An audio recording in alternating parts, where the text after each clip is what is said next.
So in 1995, the city of Sedona determined that short-term vacation rentals had an impact on the character of our residential neighborhoods. A short-term rental, for those of you who aren't familiar with what the literal meaning of that is, it's any rental of a residential property for less than 30 days. So in 1995, the city council had the foresight to say, you know, that's a bad thing for our neighborhoods. We want to preserve that character. Let's adopt an ordinance, which they did at the time, that said in all residential zoning districts, you can't have a rental for less than 30 days. I went through committee hearings that were very sparsely attended. I was there testifying in opposition to it. The Paradise Valley city attorney was there testifying in opposition to it. There were, I think, 3 or 4 other people in the room. So about 5 or 6 people in the entire state knew what was happening with this Senate Bill 1350 and went down and tried to testify against it, to kill it. That was not going to have any impact, and it didn't have any impact. So it sailed through rather quickly, again, because the governor supported it. The governor has a lot of influence over legislative policy. So because the governor's office was behind it, they had the support of Goldwater and Free Enterprise Club and those organizations. It went through very quickly without any vetting like we would typically have.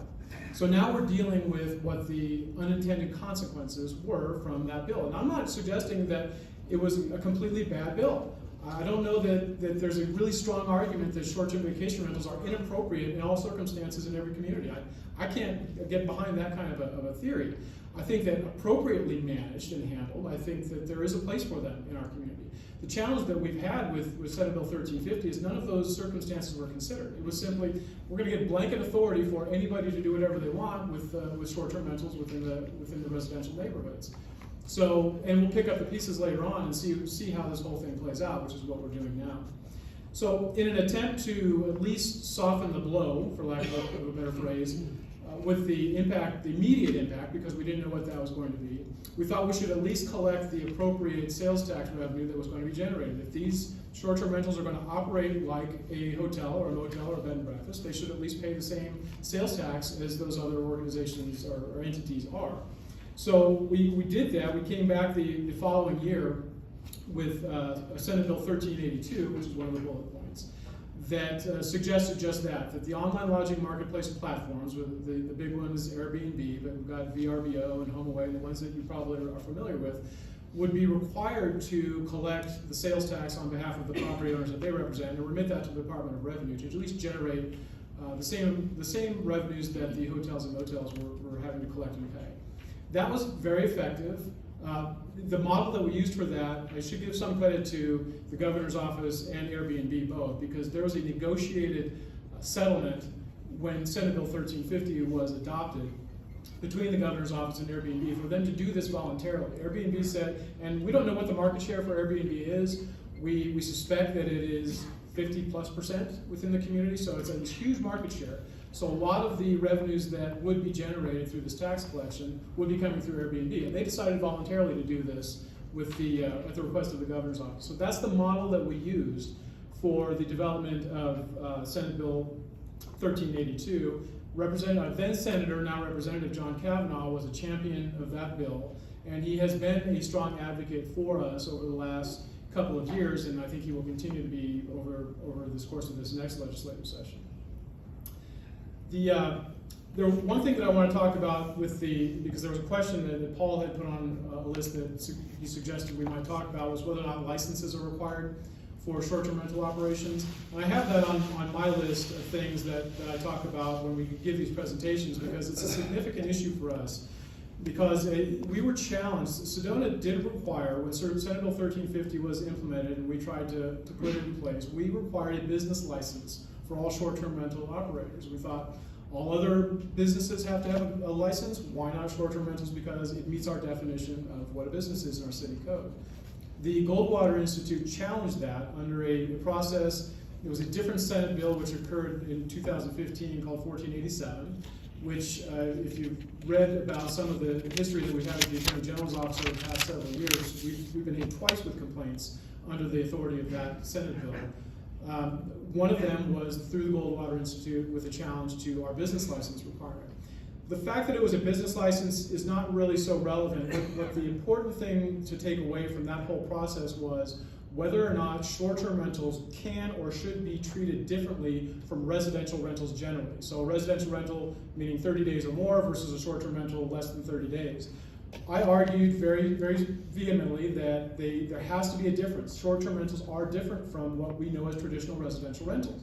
People that are in our communities for a long time, more than 30 days, could be a long time, we get to know them, we're familiar with them, we recognize people in our community. Short-term rental visitors typically come for a couple of days. Some stay longer than that, but typically they come for a couple of days, a weekend, and they're gone, and we don't ever get to know them. We just know that they're strangers in the neighborhood. So the fact that this activity, which we think is a commercial activity, a business activity, was occurring in our neighborhoods, we thought had to be identified as such and had to be distinguished from our more traditional long-term residential rentals. The Attorney General's office argued against that, and they ultimately had the prevailing opinion because they got to decide whether we were right or wrong, whether our license requirement was appropriate or inappropriate. They determined that it was not appropriate. I think the legal rationale, which I won't get into here, was completely wrong.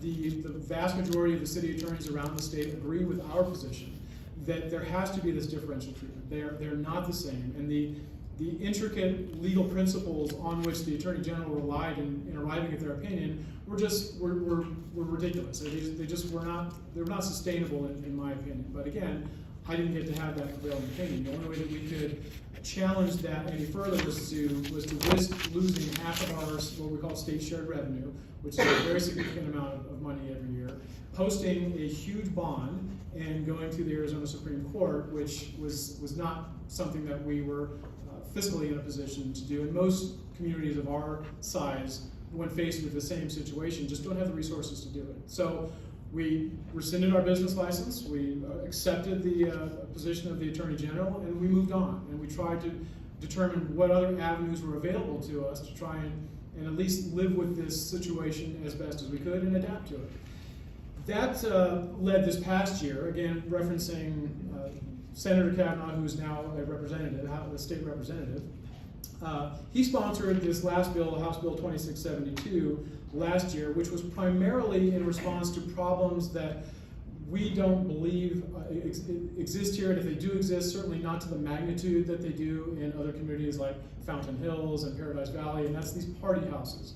Now, when Karen and I said this at the session that Paul talked about when Representative Thorpe was here, the room was aghast, because how could we not realize that all of these serious party house special event issues are occurring within our own community? We were shocked at that reaction because we don't get the complaints. So unless we know about it, and people in the room that day, there were a lot of people in the room saying, this is absolutely occurring within the community. What we did after learning that was invite people to, and Karen can speak to this, invite people to call us and let us know when these problems are occurring, because if we don't know, there's absolutely nothing that we can do on an enforcement level to try and deal with them. So up until that point, which was July of this past summer, we were completely unaware of any of these kinds of problems. So again, 2672 was meant to address the problems that were very visible and obvious in the valley, in particular those two communities and possibly Scottsdale being a third, where this activity was very prominent and occurring on a very regular basis. So what that law did, and I put 3 bullet points down to highlight what the substance of that law was. It allowed us, which Senate Bill 1350 said that we can require emergency contact information, but it had, that provision in 1350 had no teeth in it. There was no consequence to residential rental, short-term rental owners that didn't provide that information to us. We thought we had resolved that by requiring that information on the business license application. When we could no longer require the business license application, there went the teeth that we thought we had. So we thought we were very creative and came up with a good solution to it, which we lost. So what 2672 did this past session was gave us some more specific authority. There are penalties associated with the failure to provide us with this emergency contact information. So when we have issues that are happening within these short-term rentals, and we have somebody that we can immediately contact, we think that's going to help a lot to resolve at least in the, no pun intended, the short term for these issues as they occur. Another one that I thought was really significant was the requirement of tax identification information to be placed on the advertisements for short-term rentals. We learned recently, in fact I just learned, I had been on vacation and I just got back and was going through my email. I don't know if you even saw this, Karen, but there was one of our chief partner organizations, the Arizona League of Cities and Towns, and they have a tax policy analyst on staff the information that he gave us with respect to this tax identification piece is that the Airbnbs and HomeAways and VRBOs are refusing to allow that information to be posted on the advertisements. Since I just learned about this, I don't know what that means moving forward and how we're going to address it, but that could be a significant obstacle for us in getting the information that we want, which I thought was a pretty big victory. Tracking, identifying, monitoring this activity I thought was very important to us, and I thought that gave us a good leg up in that regard. So we're going to have to see what the impact of this latest revelation is.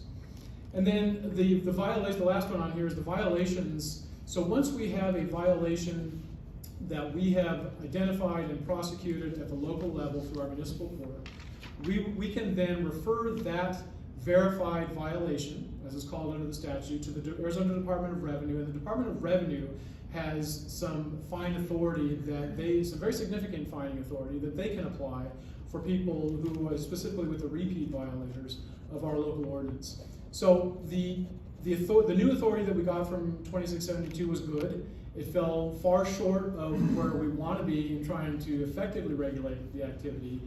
Again, I'm not going to stand here and tell you that we need to try and eliminate this activity, because I don't believe that it's all bad. I think that there are some positive components to it if it's done right. We just want to make sure that we have the tools in our toolbox to do it right. I'm going to stop there. We're going to talk a little bit after Karen talks about her piece of it, and talk a little bit more about what's happening moving forward with the legislature and with the Arizona League of Cities and Towns. But like I said, her presentation is a lot more interesting than mine. Good afternoon. My name is Karen Osborne, and I'm the Assistant City Manager, and I'm also the Community Development Director. I've been the Assistant City Manager here in Sedona for about 7.5 years, and about 1.5 years ago, I also took on the role of Community Development Director. So that's planning, zoning, building safety, and I'll be able to touch a little bit on our local codes and some of the questions about, how or why do we apply those to short-term rentals. I've been in Sedona for about 12 years. Just prior to joining the city, I spent 3 years as the business director for the fire district. I started my career, my entire career has been in public sector and in government. I started my career in Governor Symington's office, if that gives you any kind of indication about how long I've been doing that. And before I came to Sedona, I had worked for the cities of Phoenix, Avondale, and Peoria down in the valley. I was asked to talk about the impacts to neighborhoods and to the community at large as a result of short-term rentals. What are the kinds of things that we're seeing and how is this manifesting? So I'm just going to touch on the affordability aspect and availability of housing. Some of the challenges that we're seeing happening in the Phoenix metro communities versus what we're seeing here locally, because there are some very significant differences. I will share some photos and just anecdotal things that we are seeing as people are trying to get into this hot short-term rental market, but also doing things that aren't covered by 1350 and that are a violation of our existing ordinances. We're also seeing illegal conversions and other things take place as locals are becoming more and more desperate to find suitable housing here locally. So we'll touch on that. And then this idea of if it looks like a hotel and acts like a hotel and is potentially run by a hotelier, but it's in the middle of a residential neighborhood of a different size and character than the rest of the neighborhood instead of in a commercial zone, how do we deal with that under Senate Bill 1350? And then again, I'll touch on the application of our building and our land development codes, which those are the tools that we as a city use to regulate, to enforce the rules, and why that those really don't work when we're talking about short-term rentals. So the first slide that I have, this table, is a cost of living comparison. This is from early 2018, which is the latest full set of data that I have, but it compares Sedona's cost of living to the US median as well as Arizona. So we're about 50% higher, or were at that time, to the national median. And you can see on some of those indicators, or most of those indicators, we're kind of in line, right? A little bit less here, a little bit more there, but when you come to housing, we are almost 3 times that of the US and more than double Arizona. So at a median home cost of, at the time, $518,000, the latest number we have for median home cost was from the first quarter of 2019 from the Verde Valley Association of Realtors, and that number had increased to over $560,000. So that's a pretty sizable jump in the course of just 1 year, but that's also just a really big number. And when you consider that in light of the fact that the median wage in Sedona is $13 an hour, and the median income for a family of 4 is $56,000 in Yavapai County, those numbers are just unattainable for someone to be able to actually get into the housing market. So not everybody though needs to be a homeowner, maybe they don't want to be a homeowner. So what about rentals? Admittedly, we don't have a lot of really great data on rentals, but I've given this presentation a few times since the July meeting with Representative Thorpe, and each time I'd go into Realtor.com, go into Zillow, just to see what's listed for rental. And that could be anything from a studio unit to a single family home. And it's varied over the course of the last 4 or so months between 19 available units and 30 available units. Never more than 30. And if you consider that we have about 6,700 housing units in the city of Sedona, that's such an infinitesimally small percentage of the overall housing stock. And really, we are seeing those formerly long-term rental units turn over and become short-term. We've heard, story after story of people who are displaced. And I'll talk a little bit more here in a minute about how we're seeing that manifest, but we're hearing people consistently refer to the affordable housing issues in Sedona as a crisis situation. And I don't want to, I'm definitely not saying that short-term rentals are the cause of housing being expensive in Sedona. Housing has always been expensive in Sedona. But I can, I think, pretty confidently say that the proliferation of short-term rentals and this turnover of the housing stock into short-term rentals has really exacerbated that issue for us. So this is the map of West Sedona that got a lot of attention when we presented at that first public meeting. So this map depicts the locations and the units that are short-term rentals within, this is West Sedona. So we have been contracting, or had been contracting, with a firm called STR Helper.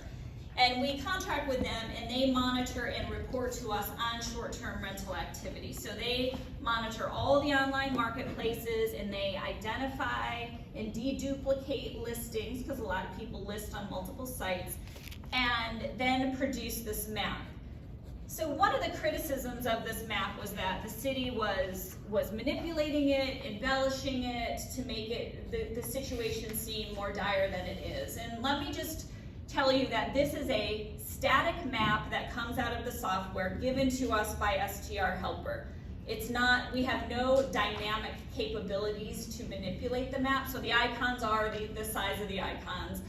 And the other thing was that when we monitor number of units, one of the customized things that STR Helper did and worked with us on was taking out any listings for timeshares or Airbnb or bed and breakfast, because some of those do advertise their units on these online marketplaces. So those were taken out of all of our numbers, but we're not, because this is not a dynamic map, able to be taken off this. So people were saying, well, that includes timeshares, and so this is much inflated over what the reality is. But this is a map of West Sedona. So the two biggest listers on those sites were the Summit timeshares and Los Abogados. And that's not on here at all. And there are some timeshares, but they are only in the middle of the freeway corridor, right? So all of this activity that you're seeing out into neighborhoods are in neighborhoods. These aren't timeshares that we're talking about. So when you juxtapose this kind of saturation to the Phoenix market, I've got a few maps of Phoenix. This is Paradise Valley. So Robert mentioned this was one of the communities in the valley who got a lot of attention in the last legislative session with their issues with people renting these very large, elaborate homes for events, party houses. But you can see, while there are a number of units there, it is not the kind of saturation we're seeing here. This is downtown Phoenix, so as you might expect, right around that downtown core, you have more short-term rental activity. But once you look out into the neighborhoods, you're really not seeing that. And this is Phoenix Kierland. So this is an entertainment district that borders Phoenix and Scottsdale. And again, you might expect that additional activity, but once you look out into those neighborhoods, you're not seeing that same kind of proliferation. So, I mean, what are we seeing here as a result of this kind of activity? Well, I think, Robert mentioned it's a change in community character. It's a pretty significant change in community character when you no longer walk in your neighborhood and know your neighbors, and there's people constantly coming and going. We saw last year the school district close a school because enrollment is down so much, and young families, can't afford to be here. This year, for the first time, we were unable to put together a Pee Wee football team or a Little League. And again, I think you're just seeing that changing demographic. We just had to significantly reduce hours at the community pool for the first time in many, many years because we weren't able to fill lifeguard positions no matter what we did. And I can't help but believe that when you're taking away residents, whether those are long-term, whether they're renters, whether they're homeowners, and you're replacing them with visitors, we're going to see these kind of challenges. We hear it from the hotel industry, from the restaurants, and really struggling to find workforce. So not all of those pink dots are legal either.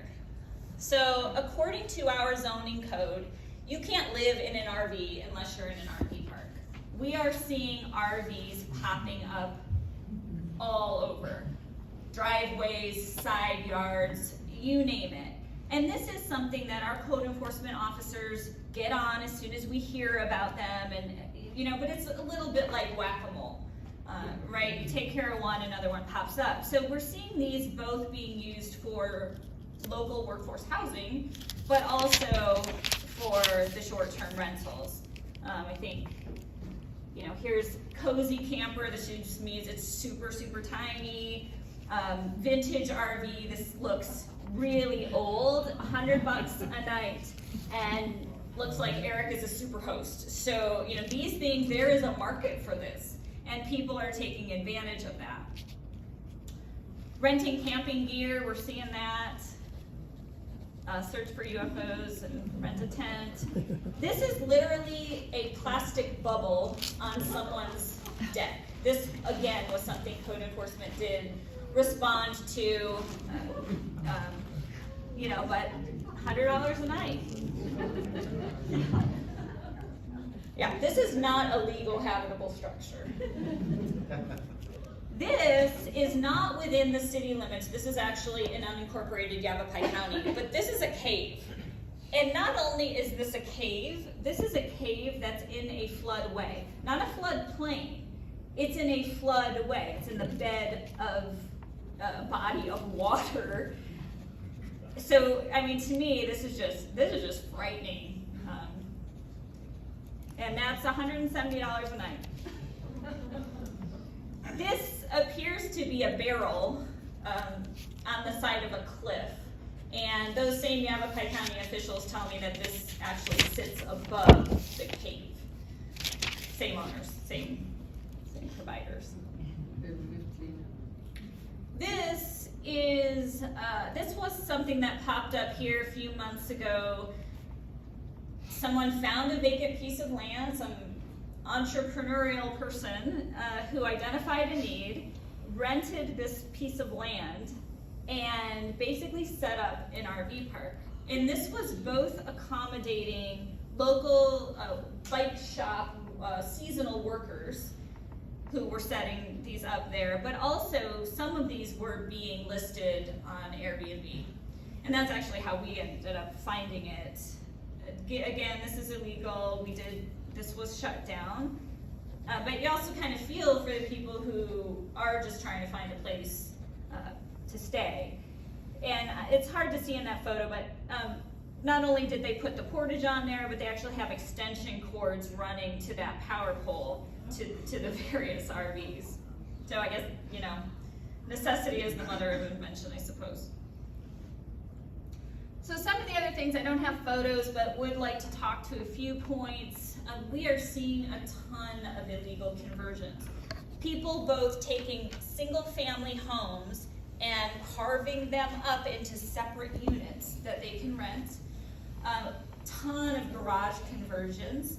That is something that we just amended our zoning code to one, requires someone who, if they want to convert a garage, they have to replace that parking with garage parking. And if you have a home under 1,500 square feet, you have to have a garage under the new code. That's one of the things that we addressed through our zoning ordinance to try to stem a little bit of what we're seeing out there with people adding additional living space, losing parking, and then the parking spilling out into the streets of the neighborhoods. But we're seeing people living in storage units, in crawl spaces, in sheds. I mean, there's just some really crazy stuff going on out there as a result of, one, the opportunity to rent these out, and people just trying to find suitable housing. Mega mansions or neighborhood hotels. According to 1350, we do have to treat short-term and long-term residences alike. We can't differentiate at all. So for the example of the home that's gotten a fair amount of attention, that's being built in the Chapel area, it was listed as, I think, 8 bedrooms, 10 baths. It was actually, at our count, when you count the bunk room and one of the other rooms, 10 bedrooms, so for parking purposes, 10 bedrooms, 10 bathrooms, outdoor living space and recreation area. But this is being built in a neighborhood where the rest of the neighborhood is not of this size and scale. It's not consistent. But we don't have any regulatory authority to call this what it is, and that's, maybe at best a bed and breakfast, maybe a boutique hotel. It's actually being built by a hotelier. So, the intent is not that this is a single family home in a single family neighborhood. The intent is that this is going to be maximized for short-term occupancy by visitors. In terms of being able to apply the building or land development code to, and I'll use this one as an example, and actually, so our building code basically regulates how things can be built. Our land development code regulates where and what can be built. So our land development code, for example, regulates parking requirements.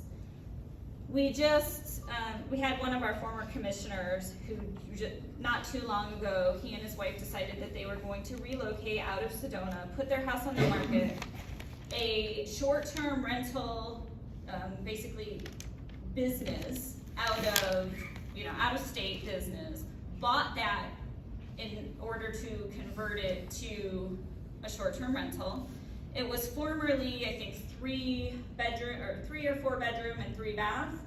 And next thing we knew, because we had the realtor.com, the original listing, it was being advertised as 5 bedroom, 4 bath. No permits, no nothing. They came in, they did this. So again, that's another thing we can kind of go after the fact that they built without a permit, but they're certainly not prohibited from going in and doing these improvements if they do it according to our process and the proper reviews. That was formerly occupied by a retired couple. It's now being advertised to sleep 22. So our codes are set up for residential units to have kind of the requirements for things like parking in accordance with what you would expect a single family home. So while not every single family home has only 2 people in it, most single family homes don't have 22 people occupying them on a regular basis. So while they may be required to have 3 parking spaces, now you're required to have parking, or you need to have parking for more, but you're not required to. So again, that's the spillover, that's the impact to the neighborhoods. And the business model for short-term rental is that you maximize that occupancy as frequently as possible. I mean, that's the business model. So, while a family or a retired couple may have family in periodically for holidays, for a family reunion, it's not that constant, occupancy that we're seeing now in a lot of these homes that have turned over. So do you regulate the parking? Do you require everybody to build, 8 parking spaces? Because if that was a hotel, it'd be commercial standards and it would be required to do a lot more. Or, do you have these kind of new developments happen that are underparked and that are spilling over and impacting the neighborhood? Building codes is how we regulate health and safety. So if that was in a commercial zone, if it was a boutique hotel, if it was a bed and breakfast, it would be required to have lighted exit signs, fire suppression system, ADA access. There's a laundry list of things that it would be required for the purpose of keeping people safe. If you have a family that routinely occupies a home, and there's a handful of them, most likely they are very familiar with the layout. If there's an emergency in the middle of the night, they're much more likely to safely be able to get out than if you have 22 people who don't know where they are, competing with each other and trying to figure out how to safely get out. So without these additional safety precautions that would otherwise be provided for this use, we're running the risk that either we require every single house to have all of that, which I think most of us would agree is overkill, or you have these things functioning really unsafely. And so that's really what I have in terms of my presentation, and it looks like we have maybe 15 or 20 minutes for questions. I did want to talk just briefly about what's happening with the legislature moving forward, if you wanted to Sure. go through that. So one of the things that we had been asked since Senate Bill 1350 was originally enacted was, why can't we just get rid of it? Why can't we just repeal it? Why can't we make this go away?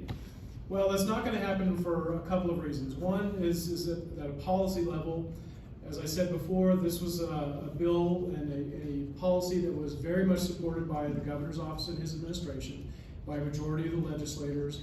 I think, and the organizations that I mentioned, Goldwater, Free Enterprise, as a positive economic driver for the state. Home sharing, and this is the way it was introduced and sold to the membership in the legislature back then in 2016, was as a home sharing activity. So if you are a resident occupier, or if you have a secondary residence, that was really what the membership, the rank and file of the membership in the legislature was told was going to happen with this bill. We never anticipated what the unintended consequences were. So at a base policy level, I think the governor and those that supported the bill back then still believe very strongly that those same economic enhancements are going to be present with short-term rentals if utilized that way. So that's not going to change. And I think it's hard to argue that we haven't had positive revenue production as a result of short-term vacation rentals statewide, irrespective of what's happening in Sedona. But more importantly, outside of the policy side, on the legal side, is anyone familiar with what's called Prop 207? So I know Bill is. So in 2003, the Arizona voters approved Prop 207, which says basically, and I'm grossly paraphrasing here, that when a local jurisdiction enacts a land use regulation that in some way diminishes the value of the homeowner's property, number one, we can't do it. And number two, if we do it, then we're responsible for that difference in the value in the property. So let's say, the one nice thing about Prop 207 was that it had what we call a grandfather clause in it. So if you had a law already in place in 2003, then you were fine, because that law could still remain intact, which we had. So until Senate Bill 1350 was enacted, we had a good law on the books that allowed us to do what we thought was appropriate. But because that law was repealed through Senate Bill 1350, let's say that Senate Bill 1350 was repealed by the legislature, our authority was restored to us to do something at the local level, and we enacted new land use law that a homeowner who's currently running a short-term rental is no longer allowed to use it for that purpose. Guess what they're going to do? They're going to sue the city for violating Prop 207. So on the legal side, all of the city attorneys agree that's an unworkable solution for us. So the legislature could effectively punt the ball back to the local jurisdictions and say, all right, we made a mistake. We're gonna fix it now by giving you your local authority back. It doesn't matter, because as soon as we act on our local authority, we're going to run the risk of getting sued on Prop 207. So a couple of really huge obstacles to that ever happening. So knowing that, then the question is, how do we move forward and try and make this a more workable situation for ourselves? I think that what the League of Cities and Towns and Representative Kavanaugh and a small group of legislators are working on right now is to focus on the investor-owned piece of this. So what we talked about, again, I live in the Chapel neighborhood. In full disclosure, I have 12 houses on my street. 3 of them are short-term vacation rentals. So 25% of the homes on my street are short-term rentals. Knock on wood, we have never had a problem with any of those. They're very good actors. We always have good people coming and going. I've never had a problem with them. 2 streets over from me is where this new development is going with the 10-room, mega mansion. I wouldn't want that across the street from my house. So it's a very difficult situation to try and balance those that are appropriate, well-run within the community versus those that are going to completely change the residential character of the community, and I'm very sympathetic to that. The question of what can we do, not we, what can we as a community do to have an impact and to be involved in this? Well, and so I tried to describe the legislative process, and I don't think we have enough time to get into that today, but there is a role for you to play if you want to get involved. It's going to take getting in the car and driving down to Phoenix and attending the hearings when they occur at the Capitol.